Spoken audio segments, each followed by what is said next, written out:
ที่ของตนเองได้สมบูรณ์แบบบุคคลที่มีสติสัมปชัญญะเป็นผู้ที่รู้สึกตัวว่าตื่นมาแล้วจะต้องทำอะไรบ้างเวลาแต่ละเวลาต้องปฏิบัติหน้าที่ทำอะไรกับใครที่ไหนก็ทำหน้าที่นั้นได้สมบูรณ์แบบทุกประการบุคคลที่มีสติสัมปชัญญะเป็นผู้ที่รู้สึกตัว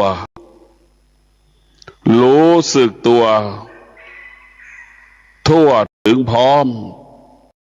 เนี่ยรู้สึกตัวถ้าเรารู้สึกตัวความคิดก็เป็นความจริงเมื่อเรารู้สึกตัวเราปฏิบัติก็ปฏิบัติสำลิดผลเป็นพ่อค้าก็เป็นพ่อค้าได้ดำรงตนเป็นพ่อค้าสำลิดผลการเป็นพ่อค้าเป็นนักคิดนักเขียนก็ประสบความสำเร็จเพราะเรารู้สึกตัวมันจะเกิดแต่คำว่าความสำเร็จทุกประการเมื่อเรารู้สึกสติสัมปชัญญะเนี่ยเรียกว่าเป็นเครื่องป้องกันนะเป็นเครื่องป้องกันความโลภความโกรธความหลงสติสัมปชัญญะจะเป็นผู้ที่รู้แล้วก็อยู่เหนือรู้ของความโลภความโกรธความหลงสติสัมปชัญญะจึงทำให้เรารู้สึกตัวว่าสิ่งที่เรารู้มันเป็นของร้อนทั้งสิ้นสิ่งที่เรารู้มันไม่เที่ยงทั้งสิ้นสิ่งที่เราครอบครองก็เป็นสิ่งที่ไม่เที่ยงพวกเราทั้งหลายสติสัมปชัญญะมันก็ประกอบไปด้วยตัวปัญญาในตัวสติสัมปชัญญะนะเมื่อเรามีสติสัมปชัญญะเราจะมุ่งมั่นมีคำว่าวิริยะภาคเพียรมีคำว่าอดทนมีคำว่าสัจจะบุคคลที่มีสติสัมปชัญญะและมีสัจจะแล้วก็มีสติมีความอดทนมีวิริยะภาคเพียรแล้วเรียกว่าบรรลุเป้าหมายบรรลุเป้าหมาย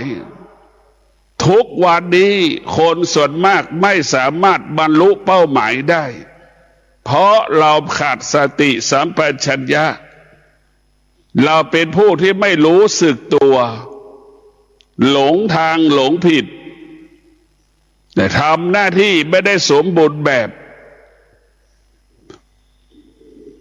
คนส่วนมากก็เป็นเช่นนั้นคือขาดสติสัมปชัญญะก็ขาดความอดทนขาดวิริยะภาคเพียรจึงทำหน้าที่ไม่ประสบความสำเร็จถึงแม้สำเร็จไม่เป็นที่พอใจไม่เป็นที่ดั่งใจเราปรารถนาบุคคลที่มีสติสัมปชัญญะมันจะบังคับให้เรานั้นมีสมาธิมีระเบียบมีวินัยในการดำเนินชีวิตทุกขั้นตอนทุกระดับเหมือนดังพ่อแม่ครูบาอาจารย์มีสติสัมปชัญญะรู้สึกตัวในเดินจงกรมเท้าขวาย่าง100 ครั้งสติกำหนดรู้ถูกต้อง100 ครั้งเท้าซ้ายย่าง100 ครั้งสติกำหนดรู้เท้าซ้ายย่าง100 ครั้งถูกเท้าขวายก100 ครั้งสติก็สามารถกำหนดรู้ถูกต้อง100 ครั้งนี่แหละมีสติพวกเราทั้งหลายเมื่อเรามีสติคำว่าประมาทก็ไม่เกิดเมื่อเรามีสติสัมปชัญญะคำว่าหลงก็ไม่เกิดว่าความโลภก็ไม่เกิดเรียกว่าสิ่งที่เป็นอกุศลจะไม่เกิดถึงแม้เกิดแก้ไขได้บอกว่าสติสัมปชัญญะเป็นเครื่องป้องกัน ติสัมปชัญญะก็เปรียบเสมือนยามเฝ้าบริษัทนั่นแหละ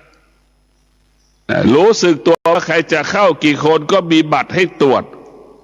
ออกกี่คนก็รู้ว่ามีบัตรให้ตรวจบุคคลที่จะมาปลอมแปลงเข้าอยู่ในบริษัทไม่ได้เหมือนเก็บให้คนขึ้นเครื่องบินพวกเราทั้งหลายขึ้นกี่คนก็รู้ตรวจสอบอย่างดีเพราะสติสัมปชัญญะเนี่ยพวกเราทั้งหลายมันมีประโยชน์เกิดประโยชน์กับเรามากมายมหาศาลถ้าเรามีสติสัมปชัญญะแล้วเราจะเดินทางเราจะไม่เดินทางอ้อมเราจะเดินตรงเหมือนดังเรานั่งรถไฟพวกเราทั้งหลายเหมือนนั่งรถเชียงใหม่กรุงเทพมันจะตรงไปเลยพวกเราทั้งหลายคนที่ขาดสติสัมปชัญญะนั้นมันจะไม่สามารถเดินทางตรงได้มันจะเป็นผู้หลงมากกว่าจะเป็นผู้ที่ยึดติดสิ่งที่หลงมากกว่าเรียกว่าคนที่ขาดสติสัมปชัญญะมีนิสัยสันดานพฤติกรรมเหมือนกระต่ายแต่พวกเราทั้งหลายนึกดูคนที่ขาดสติสัมปชัญญะมีนิสัยสันดานเหมือนกระต่ายที่พ่ายแพ้เต่าเป็นคนที่ทะเยอทะยานหลงในตัวเองนั่นแหละคนบุคคลที่มีสติสัมปชัญญะจริตนิสัยเหมือนเต่ารู้จักตนเองว่าขาสั้นรู้จักตนเองจะต้องมีวิริยะภาคเพียรรู้จักตนเองต้องมีความอดทนใช้ความอดทนมีความมีรู้จักตนเองต้องมีสติที่จะขับเคลื่อนกายกับจิตให้พร้อมกับความอดทนพร้อมกับวิริยะภาคเพียรจนถึงที่สุดเต่านั้นก็ประสบความสำเร็จเพราะเต่ารู้สึกตัวบุคคลที่ยากจนก็เปรียบเสมือนเต่าถ้าเรามีสติสัมปชัญญะเรารู้สึกตัวแล้วเรามีความอดทนมีวิริยะภาคเพียรเราก็จะประสบความสำเร็จเปลี่ยนแปลงฐานะความยากจนของเราได้เปลี่ยนแปลงความอยู่ของเราได้จากเราไม่มีกินมันจะทำให้เรามีกินจากการที่ไม่มีกินกับให้เหลือกินแต่พวกเราทั้งหลายพระธรรมะของพระพุทธเจ้าสติสัมปชัญญะเนี่ยมันจะเปลี่ยนแปลงโดยเฉพาะคนที่ยากจนมีสติสัมปชัญญะสามารถเปลี่ยนแปลงตัวเองได้เปลี่ยนแปลงครอบครัวของตัวเองได้เมื่อเรามีสติสัมปชัญญะเรารู้สึกตัวว่าเราเกิดยากจนและเราก็รู้ว่าความยากจนจะหมดสิ้นไปได้เราจะดำรงตนด้วยศีลทั้ง5 ข้อจะต้องดำรงตนด้วยสมาธิเราจะต้องดำรงตนด้วยปัญญาเราจะต้องดำรงตนด้วยความอดทนดำรงตนด้วยวิริยะภาคเพียรจนถึงที่สุดความยากจนก็หมดสิ้นไปจากชีวิตเราก็กลายเป็นคนที่มีกินมีเก็บเหลือกินเหลือเก็บเหลือออมเหลือแบ่งปันนี่แหละอานุภาพของสติสัมปชัญญะเปลี่ยนแปลงชีวิตเราได้เรียกว่าสติสัมปชัญญะเป็นหลักการพัฒนาจิตเป็นหลักการพัฒนากายของเราถ้ามีสติสัมปชัญญะเราจะเป็นพระปฏิบัติที่ดีเป็นพระสงฆ์ที่ดีเป็นแม่ที่ดีเป็นนายจ้างที่ดีเป็นนายกรัฐมนตรีที่ดีนี่แหละพวกเราทั้งหลายเรารู้สึกตัวเราจะทำหน้าที่เราจะไม่เบียดเบียนเราจะไม่เบียดเบียนเวลาราชการข้าราชการมีสติสัมปชัญญะข้าราชการจะไม่เบียดเบียนเวลาไม่เอาเวลาข้าราชการนั้นไปทำงานเพื่อประโยชน์ส่วนตนก็มีข้าราชการจำนวนหนึ่งที่ขาดสติสัมปชัญญะเอาเวลาราชการไปทำหน้าที่ของตนเองนี่แหละพวกเราขาดสติสัมปชัญญะจึงเบียดเบียนเวลาของรัฐเบียดเบียนเวลาของรัฐคือเบียนประเทศชาติเบียดเบียนทรัพย์สมบัติของประเทศชาติ ผู้ที่มีสติสัมปชัญญะนั้นจะรักษาเวลาจะทำให้ปฏิบัติหน้าที่ให้ปฏิบัติตนให้คุ้มกับการเวลาที่มันปรากฏจะใช้ชีวิตปฏิบัติหน้าที่ให้คุ้มกับเวลาที่มีอยู่เพราะฉะนั้นผู้ที่มีสติสัมปชัญญะจะใช้เวลาให้เป็นประโยชน์เกิดประโยชน์ต่อชีวิตตนเองใช้เวลาให้เป็นประโยชน์เกิดประโยชน์บุคคลที่มีสติสัมปชัญญะเป็นผู้ที่ไม่ประมาทจะเป็นผู้ที่มีวิริยะภาคเพียรต่อความดีตลอดเวลาจะมีที่มีสติสัมปชัญญะอยู่ในความดีอยู่ตลอดเวลาเรียกว่ากายวาจาใจเราอยู่ในคุณของความดีกายทำความดีด้วยกายทำความด้วยวาจาทำความดีด้วยใจทุกลมหายใจนี่แหละผู้ที่มีสติสัมปชัญญะจึงจะเกิดคำว่าเป็นผู้ที่สะอาดและเป็นผู้ที่บริสุทธิ์เป็นผู้ที่หมดจดผ่องใสพวกเราทั้งหลายธรรมะของพระพุทธเจ้าเนี่ยมันวิเศษอย่างยิ่งสติสัมปชัญญะก็เหมือนยาสีฟันที่ชำที่เราไปแปรงฟันให้มันทำให้ปากเราสะอาดฟันเราสะอาดเหมือนน้ำที่ล้างหน้าให้หน้าสะอาดและสติสัมปชัญญะเหมือนน้ำยาล้างหูน้ำยาล้างตาน้ำยาหยอดตานั่นแหละสบู่ยาสีฟันที่เราชำระร่างกายของเราคือสติสัมปชัญญะสติสัมปชัญญะก็เปรียบเสมือนผู้ที่รับจ้างผ้านั่นแหละพวกเราทั้งหลายสติสัมปชัญญะก็เหมือนผู้ที่รีดผ้านั่นแหละคือจะรู้สึกตัวอยู่ตลอดเวลาพวกเราหน้าที่มันก็คือชำระกำจัดชำระเหื่อใครนะมั้ยสติสัมปชัญญะมีตัวตนก็เหมือนคนที่ซักเสื้อผ้าสติสัมปชัญญะถ้ามีตัวตนก็เหมือนบุคคลที่กวาดพนักงานขยะกวาดขยะกรุงเทพมหานครอะไรที่ไม่ดีเจ้าหน้าที่เก็บขยะกรุงเทพมหานครก็จะเก็บหมดขยะก็เป็นโลภะโทสะโมหะเป็นกิเลสหาราคะความโลภความโกรธความหลงเปรียบเสมือนขยะวัสดุสติสัมปชัญญะก็เหมือนพนักงานออฟฟิศเก็บถูเช็ดอารมณ์ความรู้สึกของเราพวกเราทั้งหลายเศษน้อยก็เปรียบเสมือนอารมณ์ความรู้สึกของเราเหมือนพนักงานเก็บกวาดทำความสะอาดบนโต๊ะเก้าอี้กระจกนั่นคือเหมือนอารมณ์ของเราไม่ใช่สะอาดตลอดเวลานั่นแหละพวกเราทั้งหลายหน้าที่สติสัมปชัญญะเมื่อเรามีสติสัมปชัญญะมีแต่คำว่าสะอาดและบริสุทธิ์เมื่อเรามีคำว่าสะอาดบริสุทธิ์มันก็มีพลังในการดำเนินชีวิตมีพลังในการพัฒนามีพลังในการแก้ปัญหาเรียกว่าผู้ที่มีสติสัมปชัญญะจะผู้ที่อุดมสมบูรณ์ด้วยทรัพย์สมบัติใจสี่ตรงกันข้ามคนที่ขาดสติสัมปชัญญะเป็นผู้ที่ขาดแคลนปัจจัยสี่ทำให้ครอบครัวอดอยากลำบากทำให้ครอบครัวมีชีวิตอยู่ยากลำบากขาดแคลนปัจจัยสี่ขาดแคลนเครื่องมืออำนวยความสะดวกเพราะฉะนั้นพวกเราทั้งหลายบุคคลที่มีสติสัมปชัญญะมันจะเกิดคำว่าสมดุลสมบูรณ์มีชีวิตอยู่อย่างมีความสุขเพราะมีเครื่องมืออำนวยความสะดวกเครื่องอุปโภคบริโภคมีความพร้อมให้เราใช้ในชีวิตประจำวันนี่แหละพวกเราทั้งหลายประโยชน์ของสติสัมปชัญญะมันไม่ใช่เรื่องธรรมะมันเป็นเรื่องการจัดการบริหารชีวิตเรามีสติสัมปชัญญะเนี่ยมันจึงเกิดคำว่าสำเร็จทุกวันจึงเกิดคำว่าสำเร็จผลทุกวันจึงเกิดคำว่าสมปรารถนาทุกวันนี่แหละพวกเราทั้งหลายบุคคลที่มีสติสัมปชัญญะเนี่ยอยู่ที่ใดคนก็เมตตาต้อนรับสนับสนุนส่งเสริมบุคคลนั้น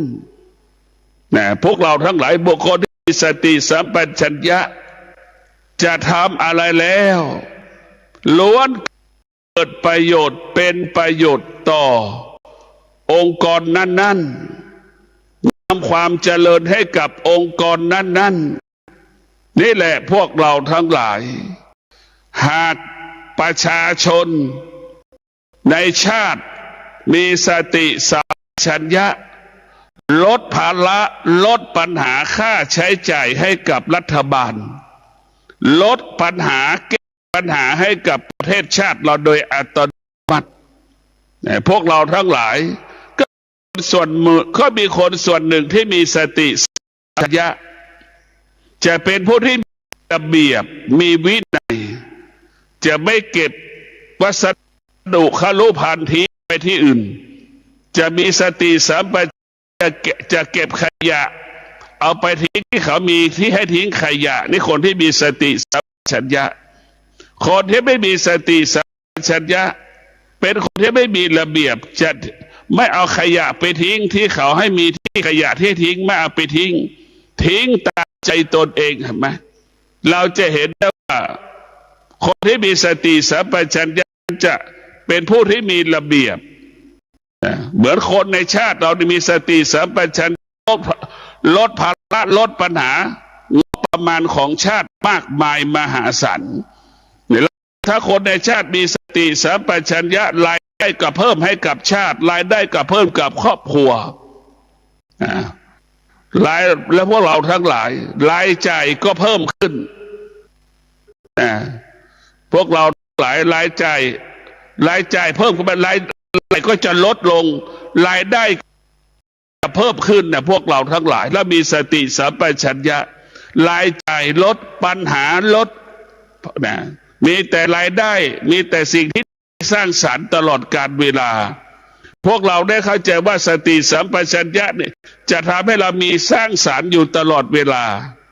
สติสัมปชัญญะมันจะเป็นผู้ที่อยู่กับความเป็นจริง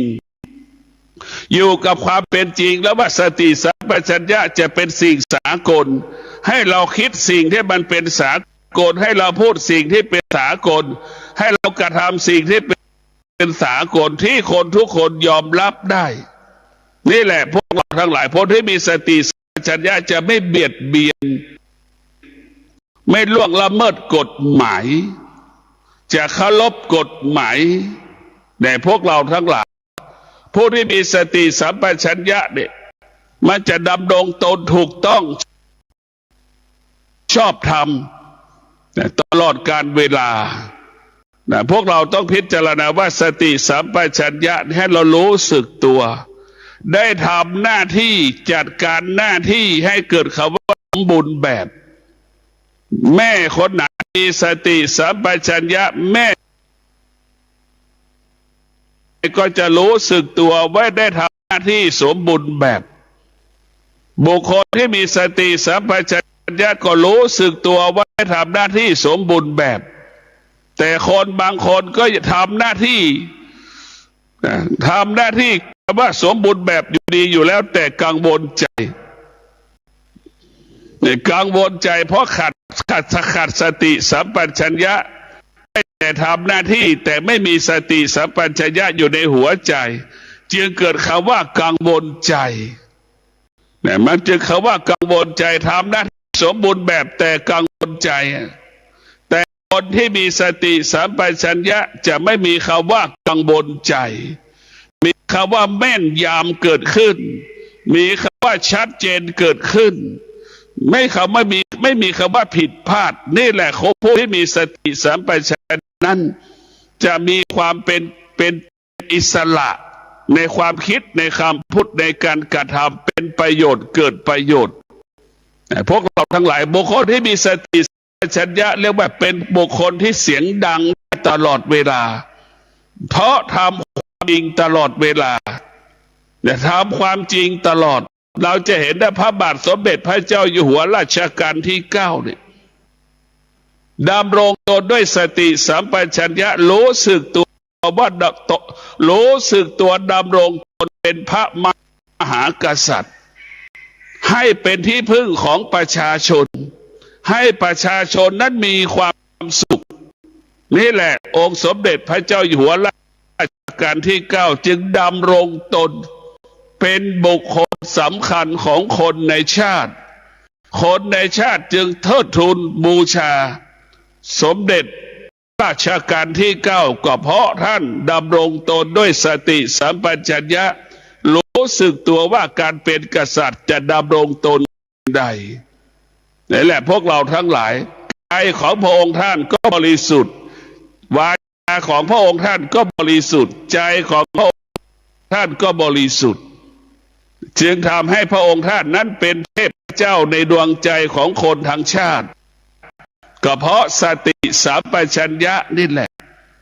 เราเป็นพระที่ดีก็เพราะมีสติสัมปชัญญะนี่แหละพวกเราทั้งหลายเราจะเป็นพระสมบูรณ์แบบก็เพราะสติสัมปชัญญะนี่แหละพวกเราต้องมีสติสัมปชัญญะจะรู้จักหน้าที่ของตนเอง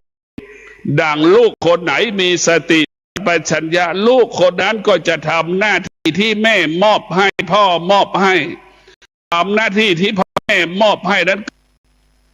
เกิดคำว่าสมบูรณ์แบบทุกประการจะเป็นผู้รับผิดชอบหน้าที่ที่แม่พ่อมอบให้และก็ทำหน้าที่ที่พ่อแม่มอบให้นั้นด้วยใช้สมาธิใช้ปัญญาประการพัฒนาและแก้ปัญหาอำนาจหน้าที่ที่พ่อแม่มอบให้หน้าที่ที่พ่อแม่มอบให้จึงเกิดคำว่า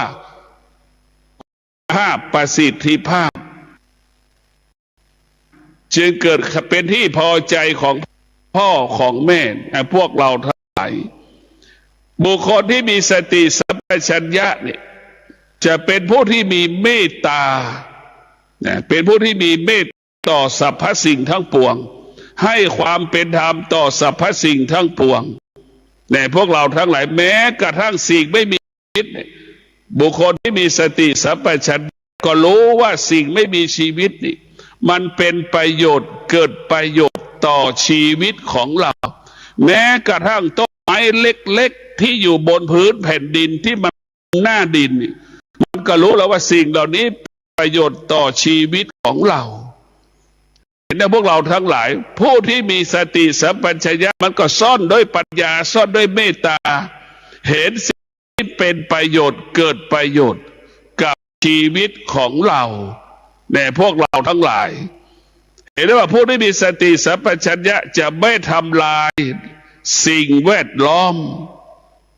รู้ว่าสิ่งแวดล้อมนี่เป็นสิ่งที่มีคุณค่าและมีประโยชน์เกิดประโยชน์กับเราเช่นแม่น้ำป่าไม้ภูเขา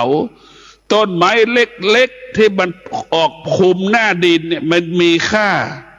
ไม่ใช่ต้นไม้ใหญ่มีค่าต้นไม้เล็กๆมีค่าคลุมหน้าดินต้นไม้ใหญ่นั้นได้กินสารอาหารอย่างดีดังคำว่าสรรพสิ่งทั้งหลายสิ่งมีชีวิตสิ่งไม่มีชีวิตมีความเกี่ยวข้องมีความสำคัญมีความจำเป็นต่อกันและกันดังเช่นอวัยวะของเราอายตนะของเรามีความสำคัญก่อต่อการดำเนินชีวิตตาเราเจ็บมันก็เป็นปัญหาต่อการรับรู้หูเราเจ็บก็มีปัญหาต่อการรับรู้ของเสียงลิ้นเราเจ็บก็มีปัญหาอุปสรรคต่อการรับประทานอาหารกินข้าวกินอะไรก็ไม่ได้นี่แหละมันมีปัญหาไปหมดเท้าเราเจ็บก็เดินไม่สะดวกทำอะไรก็ยากลำบากมือเราเจ็บก็เป็นอุปสรรคปัญหาต่อการปฏิบัติหน้าที่ทำหน้าที่นี่แหละพวกเราทั้งหลายพระพุทธเจ้าบอกว่าสรรพสิ่งทั้งหลายมีความสำคัญความจำเป็นเสมอเหมือนกันสิ่งใดสิ่งหนึ่งมีความสำคัญเหนือกว่าสิ่งหนึ่งไม่มีดังความทุกข์เนี่ยดังความทุกข์เป็นต้นกำเนิดของธรรมถ้าไม่มีความทุกข์สำนักวิปัสสนาจะไม่เกิดถ้าไม่มีความทุกข์สำนักวิปัสสนาจะมีสำนักวิปัสสนาทั้งหลายเป็นสถานที่คลายทุกข์คลายทุกข์ให้กับบุคคลที่มีทุกข์ความทุกข์จึงทำให้เกิดธรรมะถ้าไม่มีความทุกข์จะไม่มีธรรมะถ้าไม่มีความทุกข์ไม่มีศาสดาเจ้าชายสิทธัตถะเห็นความทุกข์จึงออกบวชเราจึงรู้ว่าความทุกข์เป็นผู้ที่มีคุณประโยชน์ต่อพระศาสนา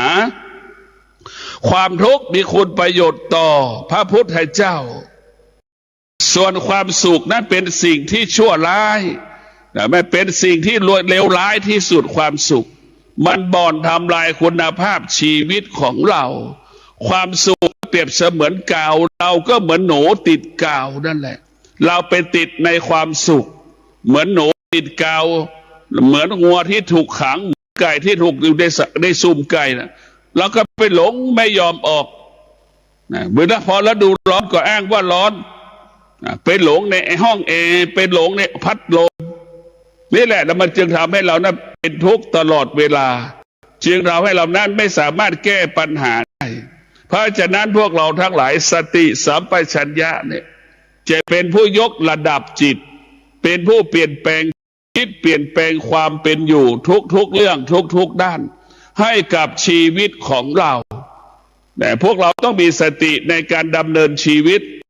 เนี่ยเท้าขวาย่างนั่นคือสติสัมปชัญญะรู้คำว่าผิดพลาดไม่เกิดเท้าซ้ายย่างคำว่าผิดพลาดก็ไม่เกิดเรียกว่าเรามีสติสัมปชัญญะชีวิตจะมั่นคงความเป็นอยู่ก็มั่งคั่งจึงเกิดคำว่าอยู่ดีกินดีด้วยสติสัมปชัญญะปราศจากคำว่ากังวลใจใจจะอิสระได้ก็เพราะสติสัมปชัญญะทำให้จิตเราบริสุทธิ์ทำวาจาเราบริสุทธิ์การกระทำของเราเป็นบริสุทธิ์เราไม่กลัวสิ่งใดไม่กังขาสิ่งใดเพราะเราเป็นผู้บริสุทธิ์จึงทำให้เราโดดเด่นสง่างามเหมือนดังพระอาทิตย์และพระจันทร์สติสัมปชัญญะให้เราโดดเด่นสง่างาม